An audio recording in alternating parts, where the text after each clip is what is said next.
Bom dia aos irmãos mais uma vez, apesar de todo o cansaço, né, de todos aqui, é um privilégio, uma alegria do nosso coração servir ao Senhor, cultuar ao Senhor, aprender da palavra do Senhor, e nós vamos fazer isso nesse momento. Nós continuaremos o estudo de João, que nós temos já estudado, né, há essa é a quarta lição nossa no Evangelho de João. E hoje nós vamos falar a respeito da chegada do rei. O rei chegou. Vocês estão percebendo que estou um pouco cansado, né? E eu conto com a ajuda de vocês, me ajudando a me manter concentrado aqui, porque a minha cabeça está meio devagar hoje, e eu preciso da ajuda de vocês, a atenção de vocês. Isso carregará minhas baterias nesse instante. Sei que já faz um pouco mais de um mês que eu não prego aqui, e até a Gideane ameaçou dar cubi para mim na fábrica se eu não pregasse hoje. Então eu vim por livre e espontânea vontade da Gideane, brincadeiras à parte, devido aos calendários nossos que foram ajustados devido a enfermidades de alguns irmãos.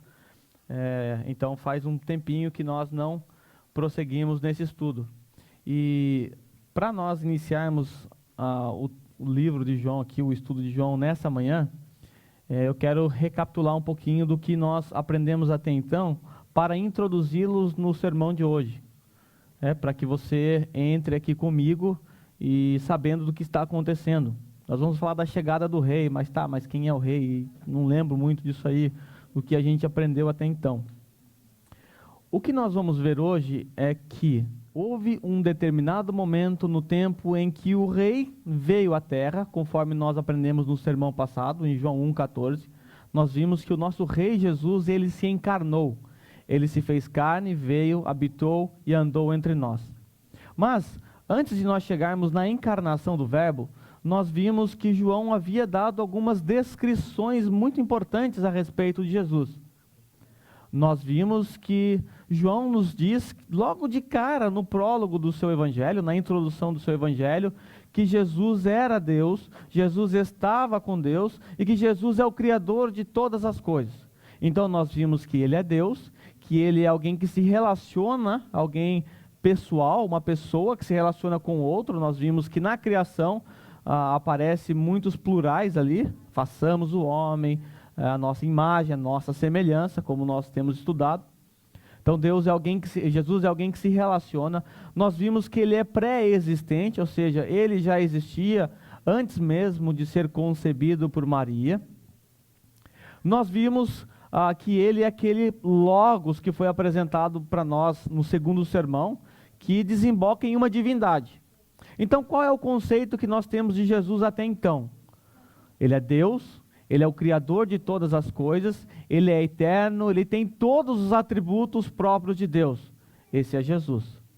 E no primeiro sermão nós vimos que ele é o tão aguardado e esperado Messias, ou Cristo, ou seja, o Rei de Israel. Então ele é tudo isso. Aí agora nós vamos chegar no versículo 10, do capítulo 1 ainda de João, e nós vamos ver como é que os seus súditos receberam esse rei. Nós automaticamente esperaríamos o quê? Um rei dessa estirpe, um rei dessa qualidade. Nós esperaríamos que os seus súditos, ao contemplarem esse rei, caíssem de joelhos, o adorando, o servindo, pois afinal, ele é o Criador, ele é Deus. Mas nós vamos ver qual foi a atitude dos seus súditos naquele dia. Então abra comigo a sua Bíblia em João, capítulo 1, versículo 10. O texto nos diz: aquele que é a palavra estava no mundo, e o mundo foi feito por intermédio dele, mas o mundo não o conheceu, ou reconheceu. Veio para o que era seu, mas os seus não o receberam. João nos diz que aquele que é a palavra, aquele que é o Logos que nós já estudamos no segundo sermão, aquele que é a palavra, ele estava no mundo. E nos dá um detalhe: o mundo havia sido feito por intermédio dele, ressaltando mais uma vez o aspecto criador desse Jesus. O mundo foi feito por intermédio dele, mas o mundo não o reconheceu. Mas que história mais triste é essa? O rei que criou todas as coisas, que havia criado todas as pessoas, que havia criado todos os seus súditos, agora ele se humilha, como nós vimos, se torna homem, vem para o seu povo, e o seu povo faz o quê? Não o reconhece como rei. O rejeita. E o texto diz que ele veio para o que era seus. Ele veio destinado a um povo específico, o seu povo, o povo de Israel, que aguardava a sua chegada, que aguardava ansiosamente a vinda de um rei. Lembra? Esse rei foi prometido muito tempo antes de Jesus nascer. Israel aguardava ansiosamente pela chegada do rei. E João diz que ele não é simplesmente um rei humano. Ele tem as qualidades próprias de um Deus, porque ele é Deus. Mas os seus deram os ombros para ele. Os seus viraram as costas para ele. Os judeus não o reconheceram, na sua grande maioria, é claro, não reconheceram Jesus como sendo o seu rei. Quando eu me converti, quando eu tinha lá meus 14 para 16 anos, eu tinha uma certa raiva de judeu, por essa razão. Eu pensava comigo em minha cabeça, não é possível, esse povo é muito incrédulo. Onde já se viu, eles viram Jesus andando, eles viram os milagres que Jesus fez. E João nos diz que ele relacionou aqui, selecionou 7 milagres de Jesus para provar a sua divindade, para provar que ele é o Messias. Eles não acreditaram em Jesus. Eu pensava, o povo incrédulo. Se tem um povo incrédulo, é o judeu. E eu nutria, no começo da minha fé, um certo rancor para com os judeus. Porque afinal, eles rejeitaram Jesus. Aí, estudando as Sagradas Escrituras, eu descobri que, na verdade, eu fiz a mesma coisa que os judeus fizeram. Eu me converti com 14 anos, eu fui convertido ao Senhor com 14 anos. Talvez você está pensando, muito novo. Mas até aquele dia, 14 anos de vida era tudo que eu tinha vivido, era toda a minha vida.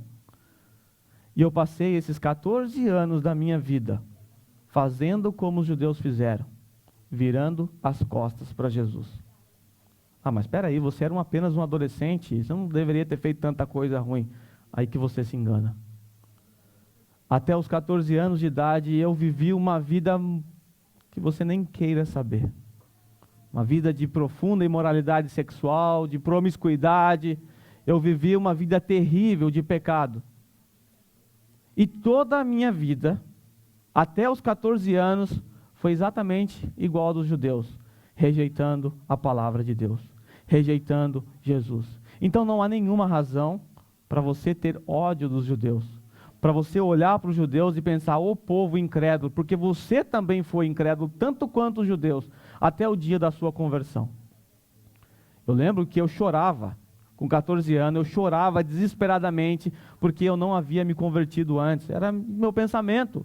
Eu pensava, eu perdi a minha vida toda longe de Jesus. Aí um dia uma irmã de idade me viu chorando e perguntou, o que está acontecendo? Eu disse, eu estou triste porque eu gastei toda a minha vida longe do Senhor. Ela olhou para mim e deu risada, você só tem 14 anos. Você ainda tem muito a viver. Mas até aquele momento, era tudo que eu tinha vivido. E toda a minha vida foi dando aos ombros, foi dando as costas para Jesus. Não estava nem aí para as coisas de Deus. Assim como os judeus. Vocês que estão aqui hoje, cada um aqui tem a sua história. Cada um viveu alguns fatos peculiares da vida de vocês. E vocês têm razões secundárias para rejeitar Jesus, tanto quanto os judeus. Se nós olharmos para os judeus, nós encontramos algumas razões secundárias que levaram os judeus a rejeitar Jesus. E no que diz respeito a esses motivos secundários, cada um aqui terá um motivo para dizer, bom, eu não servi ao Senhor, eu virei as costas para o Senhor, porque eu amava o futebol, porque eu amava as mulheres, porque eu vivia uma vida de vícios. Cada um aqui tem uma razão. Eu era incrédulo mesmo, eu era ateu. Isso é uma razão secundária. E os judeus também tinham as suas razões secundárias. Por que os judeus não reconheceram a Jesus? Talvez a pergunta que nós façamos em nossas mentes, mas por que os judeus não reconheceram o seu rei? E eu vou dar aqui algumas, não todas, algumas razões que eu chamo de secundária, porque isso difere de nós. Mas no que diz respeito a questões primárias, a mesma razão que levou os judeus a rejeitar Jesus é a mesma razão que levou você a rejeitar Jesus por toda a sua vida até o dia da sua conversão, ou ainda hoje você tem rejeitado Jesus.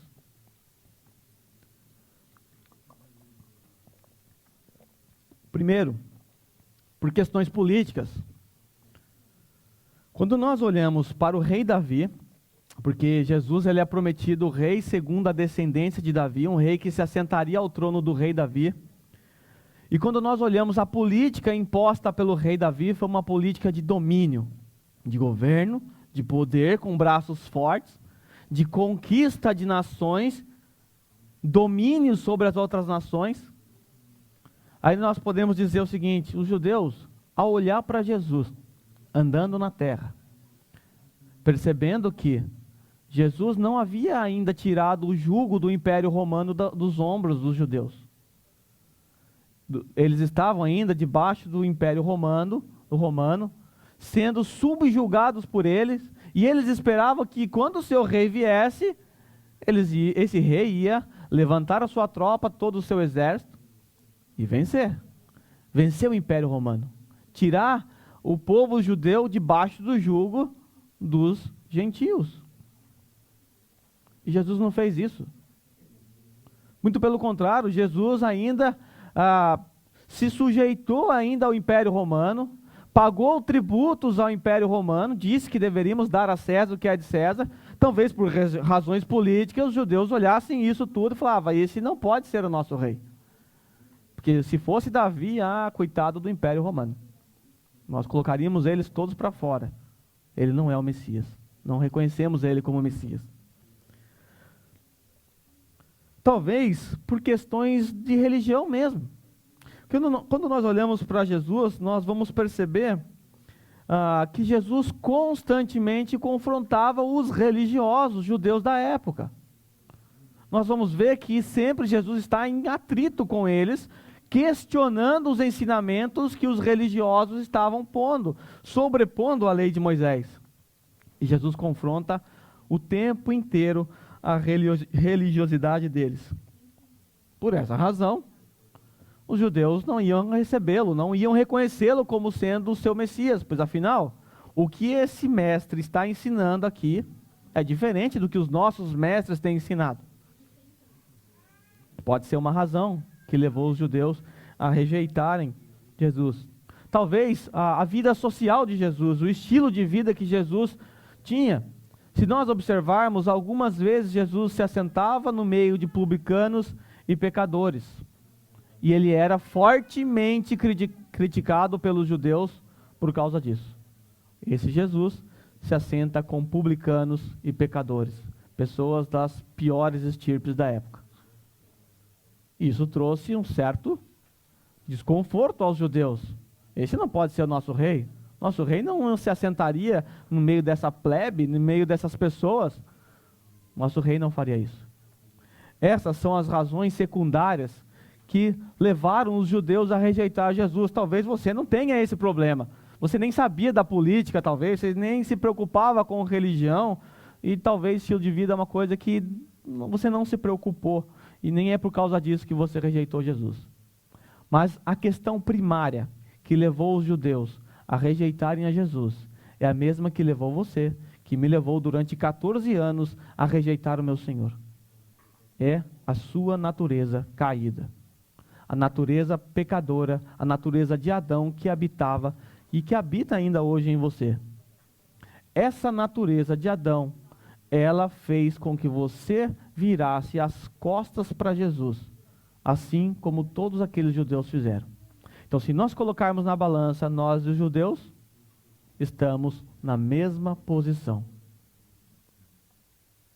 O que fez os judeus se tornarem incrédulos é o pecado. A sua natureza caída. E hoje eu quero falar um pouquinho com vocês sobre o pecado, sobre a doutrina do pecado. E essa doutrina, ela tem sido fortemente rejeitada por aí. É uma doutrina que você já não ouve mais ser dita nos púlpitos. Por quê? Talvez é uma doutrina que ofenda você. É uma doutrina que vai tocar na sua ferida, é uma doutrina que vai descrever a sua situação. E por causa disso, muitos pastores têm deixado de lado a doutrina do pecado. E têm preferido uma doutrina mais do amor, uma doutrina mais suave, que afague os egos dos seus ouvintes. Nós não estamos aqui para isso. Então eu quero falar um pouquinho hoje com vocês sobre a doutrina do pecado. Sempre que alguém me pergunta, tem um grupo de estudo e eu preciso começar a dar aula ali, por onde eu começo? Eu sempre digo, comece pela doutrina do pecado. Se nós não entendemos a gravidade dos nossos pecados, a gravidade da natureza do homem caído diante de Deus, se nós não entendermos isso, Jesus não faz muito sentido para nós. Faz um teste, chega para o japonês, primeiro japonês que você encontrar na rua, fala para ele, Jesus morreu para te salvar. Vai dar risada. Salvar do quê? O que está acontecendo? Não estou sabendo de nada. Nem sei quem é Jesus, vai me salvar? Salvar do quê? Mas à medida que nós conhecemos os riscos que nós corremos, nós valorizamos Jesus. Então eu quero falar um pouquinho com vocês sobre a doutrina do pecado. E eu sempre gosto de usar uma ilustração que eu vou mostrar para vocês daqui a pouco. A ilustração é o seguinte: vamos supor que você esteja com uma dor de cabeça terrível, não aguentando nem caminhar. Sabe aquela dor de cabeça, não sei se você tem, eu tenho às vezes, que eu não consigo andar, meus passos balançam a cabeça aqui e dói tudo, e é horrível, dá ânsia. Você está com uma dor de cabeça assim. Aí, uma semana com essa dor de cabeça, você deve pensar, poxa, não é normal. Afinal, dor de cabeça, uma semana, é insuportável. Você corre para o médico. Aí você chega no médico, o médico diz que você está com uma pequena enxaqueca. Apenas uma dor de cabeça simples e que você não tem que se preocupar com nada, isso vai passar. Aí você diz, ok. Aí o doutor pega e te dá esse tanto de remédio aí. Ele te dá esse tanto de remédio e fala, você precisa tomar isso aqui todos os dias, um remédio a cada 20 minutos. Ok? Mas, doutor, como assim? Tudo isso de remédio por uma simples dor de cabeça? O doutor vai falar, uma simples dor de cabeça. Pode tomar tudo esse remédio aí. Você vai tomar isso durante um mês. Eu pergunto, o que vai acontecer com essa pessoa quando a dor de cabeça der uma melhorada? Você acha que ela vai tomar isso durante um mês? Não vai.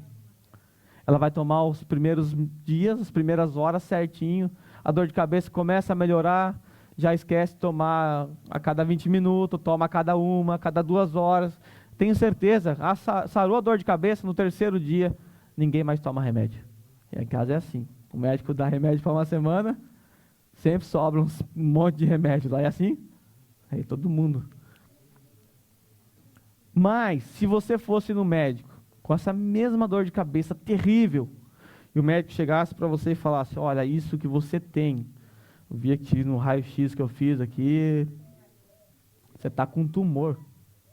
O tumor já tomou mais da metade do seu cérebro. Você vai morrer. Não tem jeito, você vai morrer. Eu não dou 30 dias para você morrer. Você vai entrar em desespero. Mas, doutor, não existe uma solução? Doutor, existe, mas é difícil. É difícil alguém perseverar em cumprir com os medicamentos que eu vou prescrever. Mas se você tomar todos os medicamentos, no dia, na hora, no intervalo certo, todos eles durante um mês, tenho certeza que você sobreviverá. Todas as pessoas que fizeram isso não morreram. Se você conseguir passar por um mês, tomando remédio certinho a cada 20 minutos, você vai viver. Pergunto, você ia tomar tudo ou não ia? Você ia fazer de tudo, você ia colocar na geladeira horário, relógio para despertar, você não ia dormir, você ia fazer de tudo, falar para sua esposa te avisar. Por quê? Porque agora você entendeu a gravidade da sua doença. Se você entender a gravidade da sua doença, você vai valorizar o remédio. Você vai dar valor ao remédio. E o remédio aqui nessa ilustração é Jesus. Então, para que nós valorizemos Jesus, é preciso entendermos o quão doente, o quão grave nós estamos. O que levou os judeus a rejeitar Jesus foi a doença, o pecado. Mesma doença que acometeu todos nós aqui.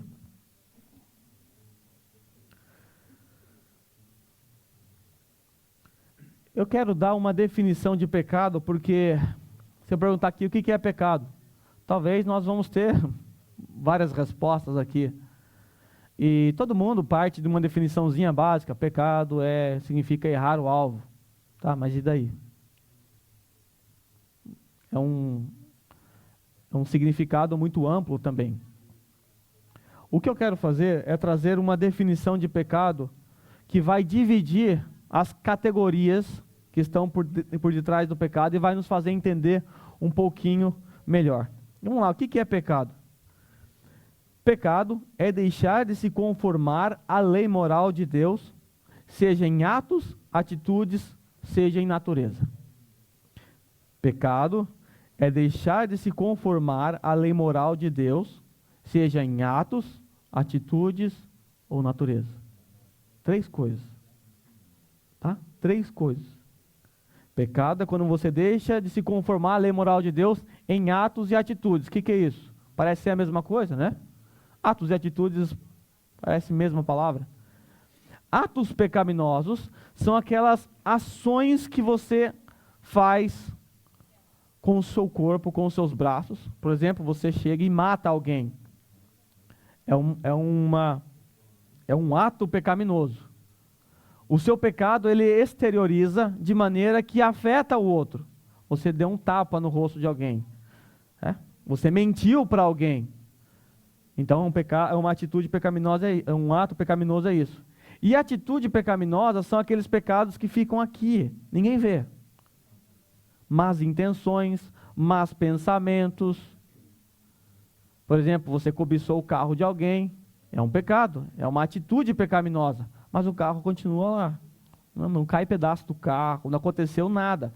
Diferente de você sentir ódio de alguém e pegar o seu carro e bater no carro da pessoa. E natureza. Desses 3 aqui, o principal que você precisa aprender é a natureza caída. Nosso pecado por natureza.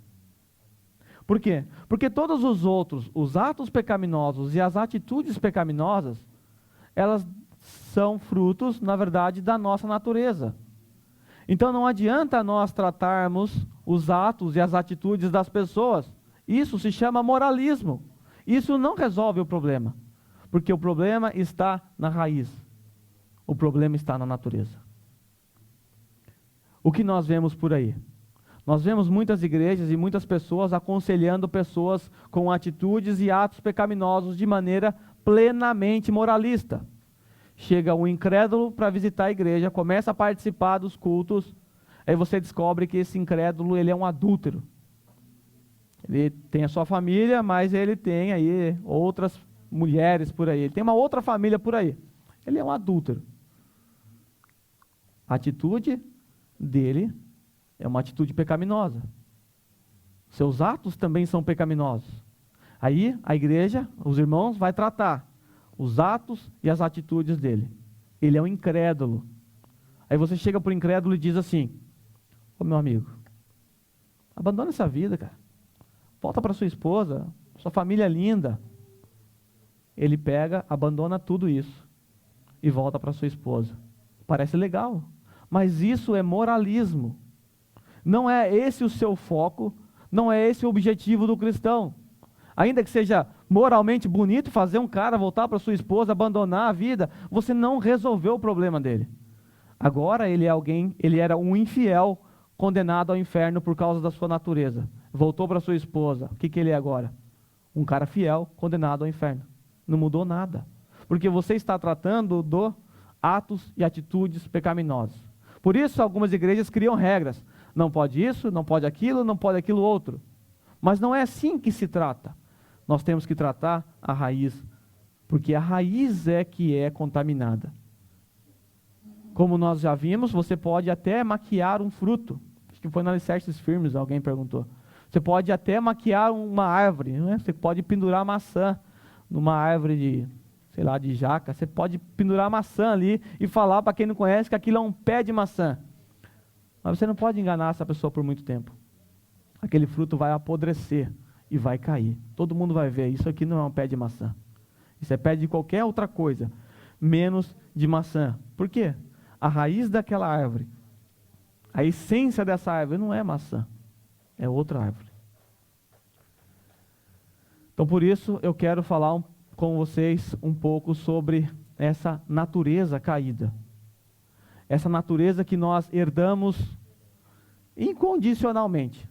Você não fez nada para merecer isso, já nasceu com essa natureza.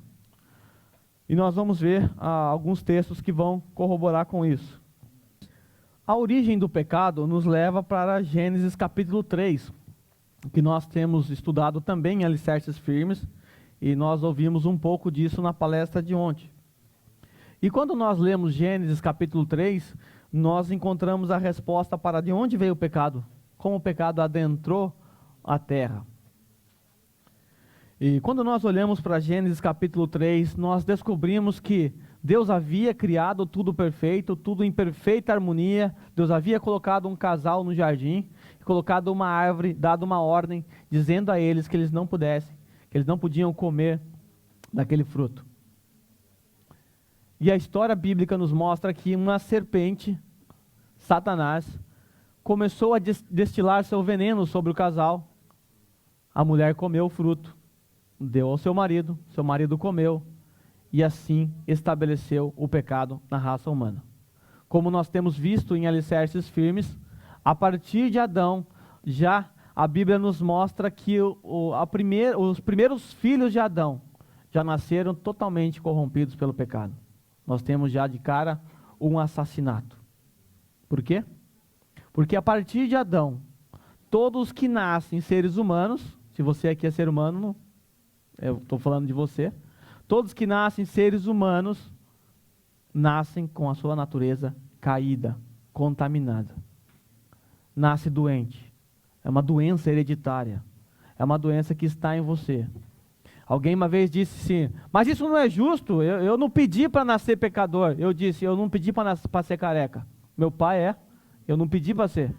E o fato de eu não querer e achar injusto não faz nascer cabelo em mim. Não muda nada, continuo sendo careca. O pecado de Adão, ele está demonstrado na vida de cada um. E ele era mais forte quando você não conhecia Cristo. Porque você vivia uma vida sem se preocupar em se conformar com a lei moral de Deus. Lembra? Pecado é deixar de se conformar à lei moral de Deus, seja em atos, atitudes ou natureza. Quando você não tinha Cristo, você era como aqueles judeus. E se você estivesse no tempo de Jesus, tenha certeza, muito provavelmente, você estaria lá entre a multidão gritando, crucifica-o, crucifica-o. Muito certamente você estaria blasfemando contra ele. Quem sabe você não seria um dos soldados romanos a perfurar a mão de Jesus, zombando.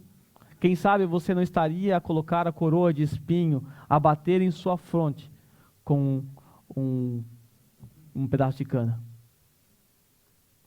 Porque todos esses homens fizeram toda essa maldade? Por causa dessa natureza caída. Então o pecado, quando ele entrou à terra por Adão, contaminou tudo. Não sobrou uma única pessoa sem essa doença, sem essa bactéria chamada pecado. Se alguém falar que esse careca sou eu, como o pecado de Adão nos afeta? É legal a história, eu sei que o Adão pecou lá no passado e você está falando que ele me afeta hoje, que a natureza de Adão está em mim e me afeta. Como que o pecado de Adão nos afeta? Eu queria pedir... Cadê o microfone sem fio? Aqui.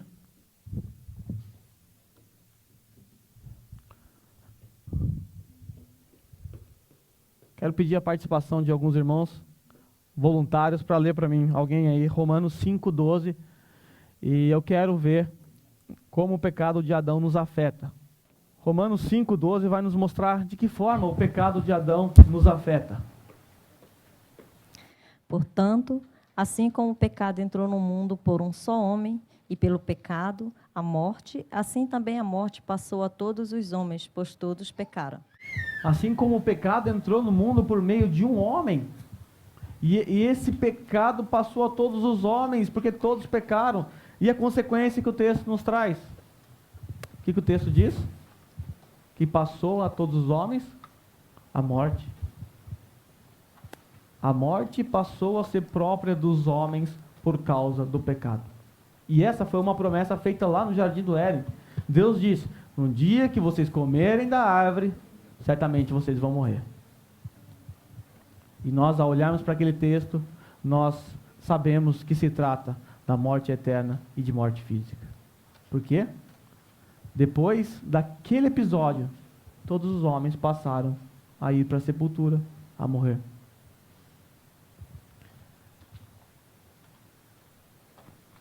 O texto diz que o pecado de Adão traz morte a todos que pecaram. Isso traz uma pergunta que vocês conseguem responder facilmente.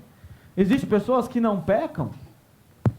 Porque quando eu era criança eu acreditava nisso. E pode ser que algum adulto ainda creia nisso hoje.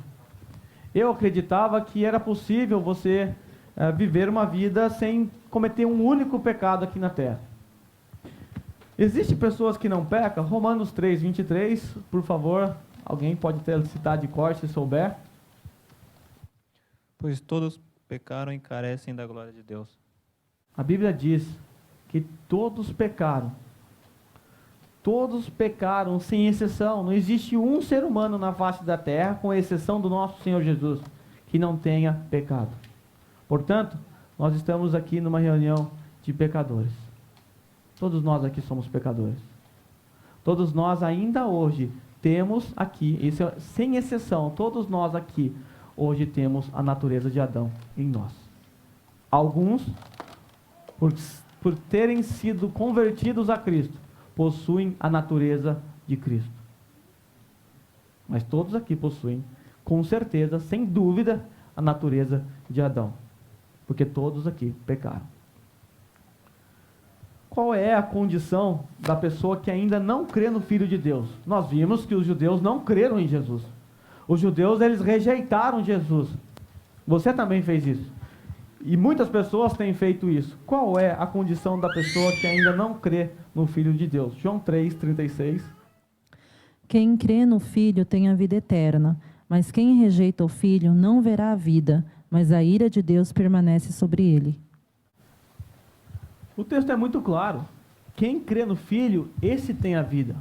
Mas quem rejeita o Filho, a ira de Deus vai ser colocada sobre ele. A partir do momento que ele rejeita o Filho, ele começa a caminhar para a ira, para a condenação. O texto nos diz, ele permanece. Quando alguém rejeita Jesus, não muda nada na vida dessa pessoa. Porque ela continua debaixo da ira de Deus. Quando ela reconhece o Filho, quando ela se sujeita ao Filho, aí sim ela é tirada debaixo da ira santa de Deus. Se você não sabe o que é a ira santa de Deus, tem um foguinho ali para dar uma ilustraçãozinha do que seja isso. Juízo eterno, a condenação eterna de Deus. Todos os homens nascem debaixo da ira santa de Deus, condenados. Quando você, pelo Espírito Santo, é convencido dos seus pecados e se volta e reconhece Jesus como seu Senhor, você é tirado dessa situação. Texto que nós conhecemos muito bem, que diz a respeito do salário do pecado, já que todos nós aqui pecamos, já que o pecado é uma coisa comum de todos nós, a Bíblia diz que nós temos um preço a receber por causa desse pecado. E a Bíblia diz que o salário do pecado é a morte. Você aqui já pecou alguma vez na sua vida? Sim, então você tem um salário para receber. Está lá, já foi depositado na sua conta. Ninguém vai passar dessa vida sem pagar por isso aqui. Morte eterna. Se você um dia pecou, como eu tenho certeza que sim, a morte eterna está debitada na sua conta. Você vai ter que pagar por isso. Não vai passar batido. Deus é justo e Ele exige um pagamento por isso. Ele disse, vai pagar com a morte. Tem duas opções. Esse pagamento aqui, ele será feito por você no dia do julgamento eterno, na qual você será lançado junto com Satanás e seus anjos, num tormento eterno, e assim você vai pagar, ou esse seu pecado foi pago por Jesus na cruz. Quem crê no Filho tem o contrário da morte, tem a vida. Mas quem rejeita o Filho, o salário vai cair. Vai chegar o dia 20, é certeza que meu salário vai cair lá. Um dia seu salário vai cair, eu não sei quando. Eu espero que você tenha alguém para pagar isso no seu lugar. E esse alguém só pode ser Jesus Cristo. Se você não depositou sua fé, se você não creu em Cristo como seu Rei, como seu Salvador, lamento dizer que isso cairá na sua conta. Talvez você se pense, não, eu sou muito novo para esse negócio de pecado. Como eu era quando eu tinha 14 anos. Eu assim, talvez, eu não pequei tanto assim, eu acho que tenho solução. Algumas pessoas dizem que a criança, ela nasce inocente e até os 7 anos de idade ela é inocente, sem nenhum pecado. Eu não sei onde tiraram essa ideia, porque quem tem filho já sabe que não é assim que funciona. Quem inventou essa ideia nunca teve filho.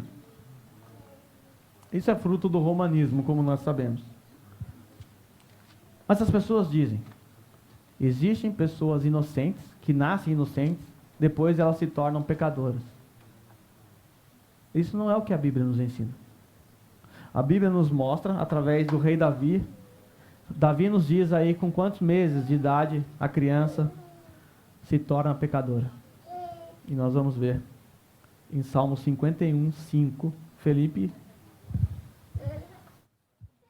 Eu nasci na iniquidade e em pecado me concebeu minha mãe. Eu nasci na iniquidade e em pecado me concebeu minha mãe. Se você não sabe o que é a concepção, em pecado me concebeu minha mãe. Ainda no ventre de nossas mães, como um bebezinho que nós estamos ali esperando nascer, vai nascer um descendente de Adão. A não ser que o Tiago seja marciano. Parece. Mas, se nós somos seres humanos, tudo que nascer de nós, todos os nossos filhos, nascerão contaminados com o pecado de Adão.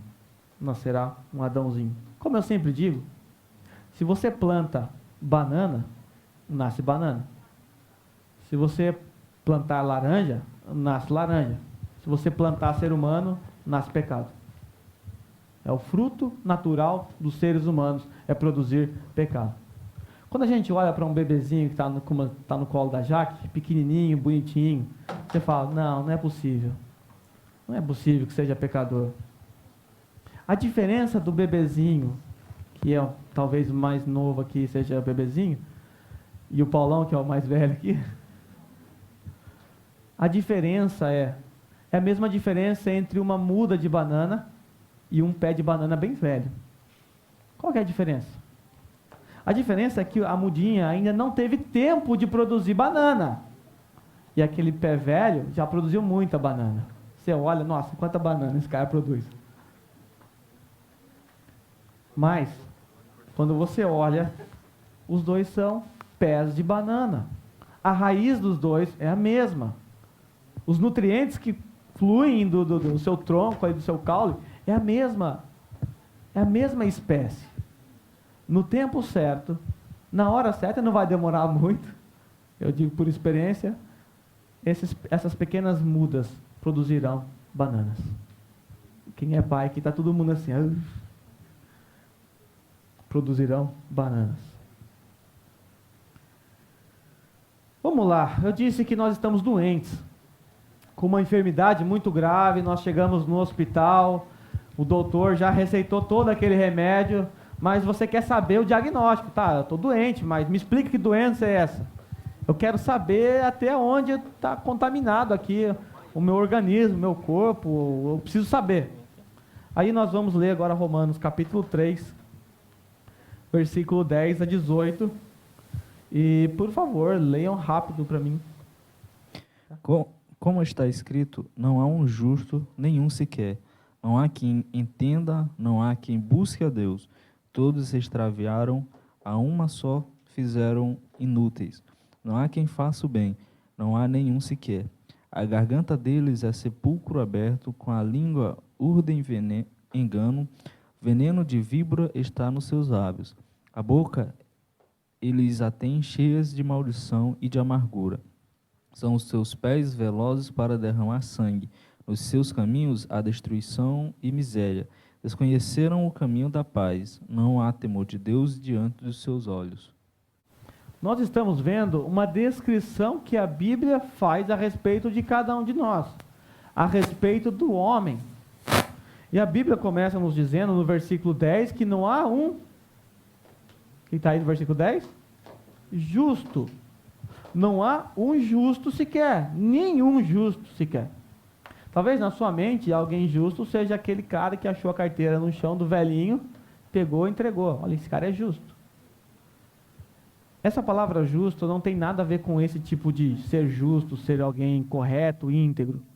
Esse tipo de justo aqui tem a ver com alguém que recebeu justiça, alguém que está diante da justiça legal, sem problema, não está em débito com a justiça. A Bíblia nos mostra que nós, diante de Deus, somos injustos. Diante do tribunal de Deus, Ele olhou a nossa situação, Ele olhou a nossa natureza, e Ele bateu o martelo. Você é filho de Adão, portanto, você é um injusto. Não há justiça para você. Essa palavra justo, injustiça, é uma palavra que era muito comum nos tribunais, e até hoje é usado no tribunal. Quando alguém era levado diante do juiz, era apresentado as acusações, o juiz tinha duas possibilidades. Ou ele decretava justo ou injusto. Então pense que essa palavra é uma palavra forense, usada em fóruns. A Bíblia está dizendo que diante do grande juiz não há um justo. O martelo já foi batido. E ele declarou todos como sendo injustos, porque todos pecaram. Versículo 11, por favor, versículo 11. Não há quem entenda, não há quem busque a Deus. Não há quem entenda, não há quem busque a Deus. Sabe qual é a situação do homem caído, sem Deus, sem a regeneração? Um homem incapaz de entender as coisas de Deus. O apóstolo Paulo nos diz que as coisas espirituais, ou seja, as coisas de Deus, só podem ser entendidas espiritualmente. Portanto, o homem natural sem Cristo é incapaz de entender as coisas de Deus. E continuação do versículo. Todos se extraviaram, a uma se fizeram inúteis. Não há quem faça o bem, não há nenhum sequer. Nós vimos que o homem, além de ser incapaz de buscar a Deus, ou seja, o diagnóstico dado é que os seus pés estão com problemas aqui. Você não consegue buscar a Deus. Você não consegue caminhar em direção a Deus. Você é incapaz de entender, a sua mente está com problema, você está doente de mente, você não consegue entender. Agora você não consegue buscar a Deus, o seu corpo está com problema também. E o texto diz que as nossas mãos também estão com problemas. Nós somos incapazes de fazer o bem. O homem caído sem Deus, sem Cristo, é um ser incapaz de fazer o bem. Você pode estar se perguntando, não, mas espera aí, eu conheço algumas pessoas que fazem coisas boas. Eu conheço, por exemplo, Madre Teresa de Calcutá, fez muitas coisas boas. Você conhece talvez um amigo na sua fábrica que faz muitas coisas boas. Talvez você não, mas seu amigo da fábrica faz. Como é que o texto pode falar que ninguém faz o bem?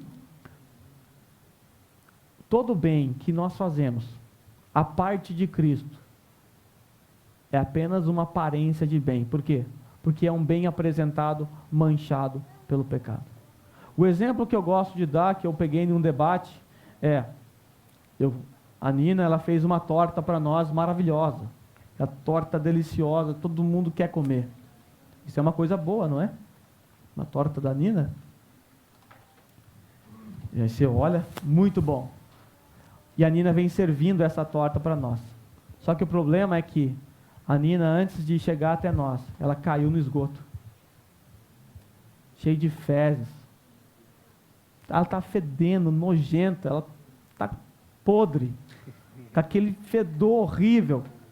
E agora ela chega para você com a torta maravilhosa. Com o bem que ela fez. Quem é que comeria? Ninguém comeria. Apesar de aparentemente ter sido uma coisa boa, é algo bom contaminado pela podridão do pecado. Está cheio de bactéria. Está cheio de fungos aquilo ali. Aquilo fede, está nojento aquilo. Tem aparência de bem, mas não há bondade. Por quê? É feito por alguém podre.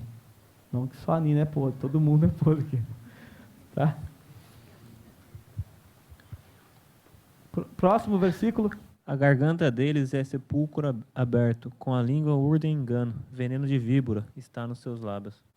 Agora, além da sua cabeça estar com problema, você não conseguir entender, você não conseguir buscar a Deus, não conseguir andar em direção a Deus, suas mãos estão contaminadas, você não pode fazer o bem. O texto diz também que a sua garganta e os seus lábios não prestam. Com os seus lábios, vocês só usam os seus lábios para maldade. Veneno de serpente sai dos lábios de vocês. Essa é uma descrição física de um ser humano caído pelo pecado. Não está sobrando nada aqui. Vocês estão vendo que a coisa está ficando feia. A doença ela é mais grave do que se parece. Felipe? A boca eles têm a cheia de maldição e de amargura. A sua boca está cheia de maldição e de amargura, como eu disse, os lábios estão contaminados. E o versículo seguinte? São os seus pés velozes para derramar sangue. Olha aí, mais uma vez aqui, os pés velozes para derramar sangue. O que isso quer dizer? Maldade. Nós somos muito rápidos para executar maldade. É natural. Quando você olha uma criancinha, o que ela aprende a fazer primeiro? As bondades ou as maldades? Ah, maldade, né? Mas quem ensinou maldade para ela? Ninguém precisou ensinar. Elas já nascem com maldade na sua natureza caída. O que você como pai tem que fazer? Ensinar o que é bom. Seria bom se elas nascessem cheias de bondade, como dizem algumas pessoas. Mas não é assim. Nasce com maldade. E nós, quando crescemos, nós apenas maquiamos as nossas maldades. As crianças são sinceras, elas vão lá e metem a bica na outra. Nós ficamos com ódio no coração e não damos uma bica. Mas a maldade está em nós, tanto quanto na criança. A diferença é que a criança é mais sincera. Felipe? Nos seus caminhos há destruição e miséria. Os seus caminhos há destruição e miséria. Aquele homem incrédulo, aquele que não reconhece Cristo como seu Senhor, o seu caminho é trágico. É um caminho de destruição. Como dizem as pessoas, um linguajar popular, estão caminhando a passos largos para o inferno, apesar de já estarem no inferno, né?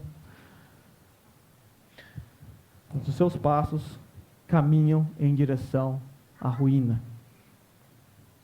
E desconhecem o caminho da paz.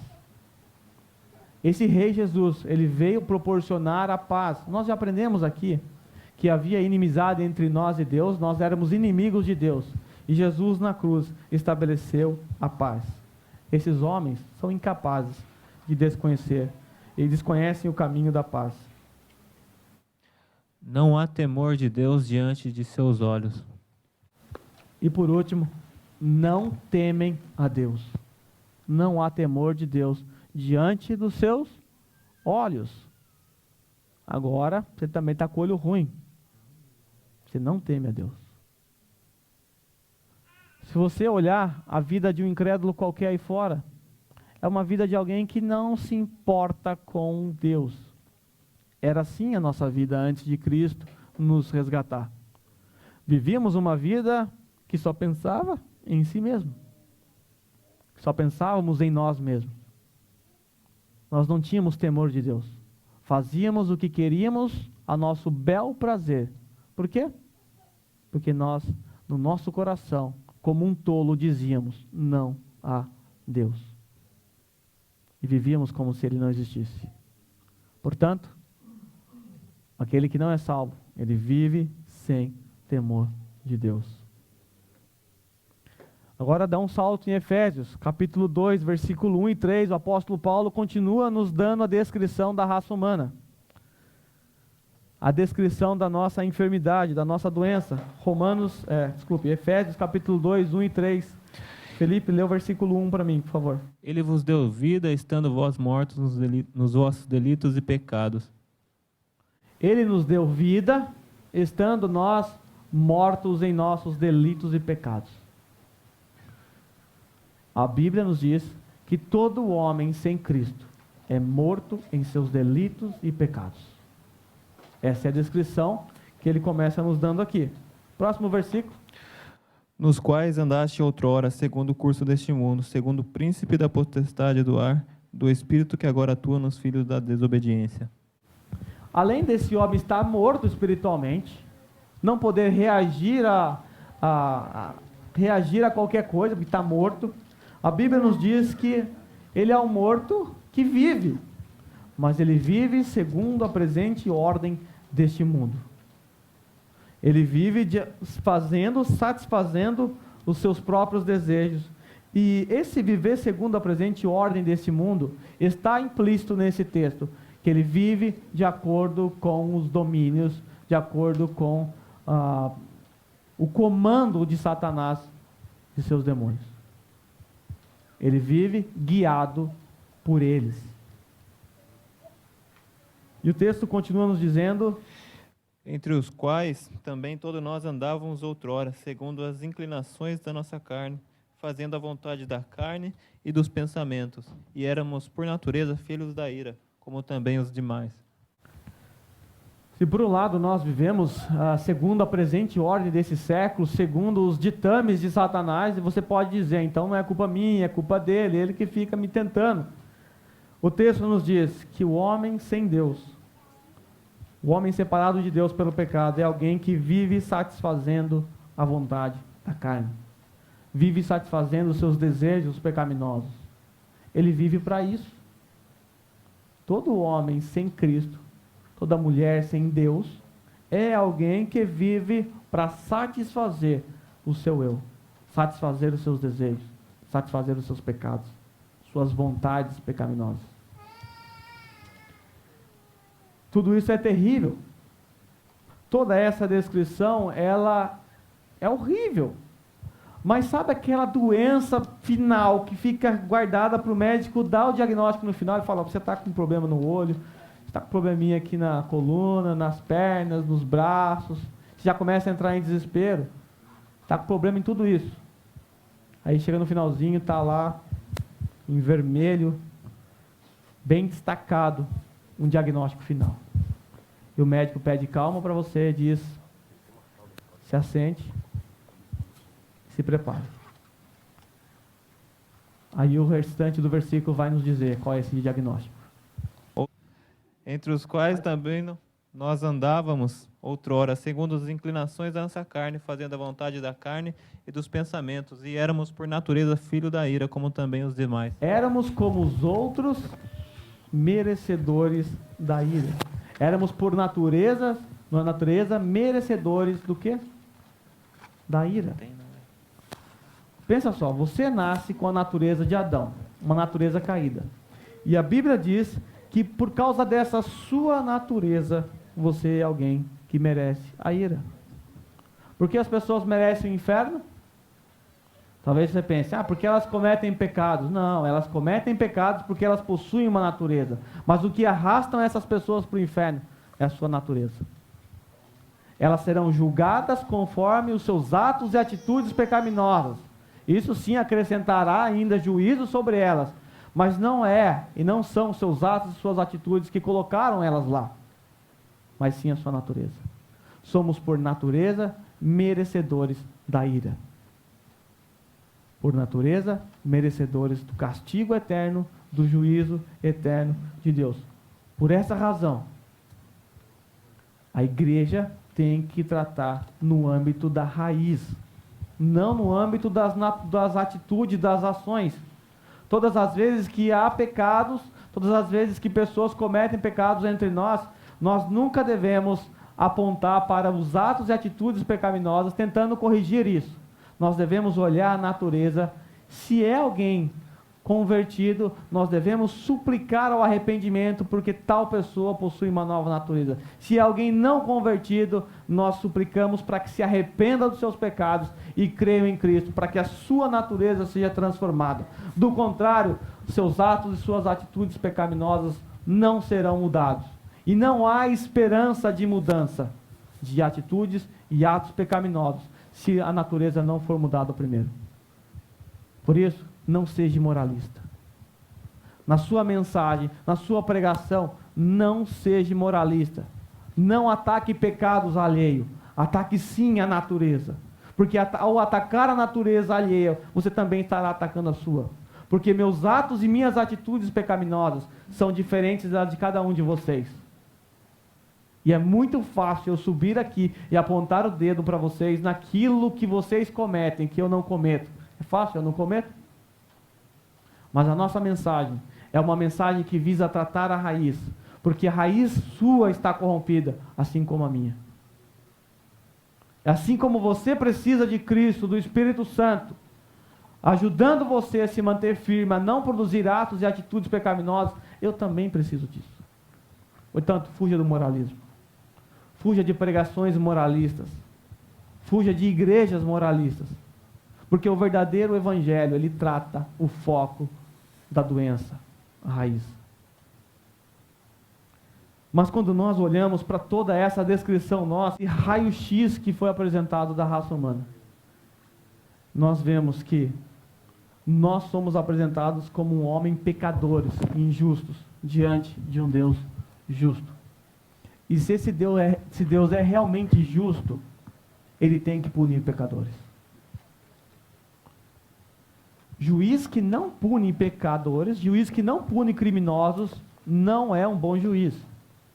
Se você está diante de um juiz assistindo um julgamento e está como um réu, alguém que estrupou 48 mulheres e 18 crianças, diante de um juiz que é considerado muito justo, o que você esperaria desse juiz? Que ele condenasse esse homem até a morte. Prisão perpétua, ou cadeira elétrica, seja lá o que for. É isso que você esperaria de um bom juiz? Certo? Mas e se esse bom juiz olhasse para o réu e falasse assim: eu sou um juiz bom, misericordioso, está perdoado, pode ir embora. Você diria o quê? Você está louco? Você não é um bom juiz. Você não está usando a sua justiça, você simplesmente, porque tem amor por esse homem, soltou e as pessoas que morreram. Você não é um juiz bom, um juiz justo. É isso que você diria desse juiz. Então, se Deus é um Deus justo, Ele tem que punir pecadores. Ele já puniu pecadores e Ele vai punir pecadores. Quem são os pecadores? Todos nós pecamos. Não há um justo, não há um sequer. Todos pecaram e estão afastados de Deus. Portanto, esse juiz, justo juiz, ele está com a sentença apontada para todos nós: morte, condenação eterna. Qual é a solução para nós? O juiz ele tem que bater o martelo e a sentença é uma. Qual é a sentença? Morte. Qualquer coisa menos do que morte, isso constitui-se uma injustiça. Isso demonstra que esse juiz não é bom. Então alguém tem que morrer. Aí nós olhamos e descobrimos que nós somos incapazes de resolver essa solução. Nós somos o réu. Realmente, as sentenças, as provas são irrefutáveis, somos condenados mesmo, não há dúvidas. Nós precisamos de uma ação divina em favor de nós. Do contrário, nunca conseguiremos méritos diante de Deus, porque nós não temos méritos nenhum diante de Deus. A grande questão é que alguém tem que morrer nessa história toda. Ou você, ou um justo, perfeito substituto que morre no seu lugar. A boa notícia é que Jesus, o Rei, quando ele veio aqui à terra, ele veio para satisfazer as exigências justas desse Rei. Ele veio pagar o alto preço pelo meu e pelos seus pecados. Portanto, por isso que o texto de João 3,36 pode dizer: quem crê no Filho tem a vida, mas quem rejeita o Filho, como os judeus fizeram, a ira de Deus permanece sobre eles. Vamos nos colocar em pés. No próximo sermão, nós vamos falar sobre o Cordeiro de Deus que tira o pecado do mundo. João 1,29. Nós vamos aprender a solução de Deus para esse pecado e como é que Deus puniu os nossos pecados no seu Filho Jesus. Como isso foi exposto para nós desde o Antigo Testamento. Vamos orar? Que a minha voz já está indo embora também. Senhor Jesus, nós queremos começar primeiramente pedindo perdão, porque não são somente os nossos atos e as nossas atitudes que ofendem a Tua santidade, mas a nossa natureza, ela por si só é inimiga do Senhor. O fato de existirmos a parte do Espírito Santo habitando em nós, consiste uma inimizade entre o Senhor e nós. Perdoa, Senhor, todas as nossas falhas, os nossos pensamentos perversos, as nossas atitudes corruptas. Perdoe-nos, Senhor, por todo o mal que temos praticado e feito. Também queremos te agradecer porque o Senhor nos resgatou, pagando um alto preço na cruz por nós, por isso que nos era devido. Obrigado porque naquela cruz o Senhor suportou toda a ira do Pai, que era direcionada a todos nós, pecadores. Obrigado porque o Senhor fez habitar em nós o Espírito Santo. E é Ele que nos convence do pecado, da justiça, do juízo. É Ele que nos mostra os erros. É Ele que nos ajuda a viver uma vida de santidade. E através do Espírito Santo que podemos ser parecidos com o Senhor. Queremos te agradecer por essa manhã, por esse culto, pelas palestras de ontem. Obrigado porque a Tua palavra tem falado conosco, porque ela é viva e eficaz. Nós te agradecemos em nome santo de Jesus. Amém.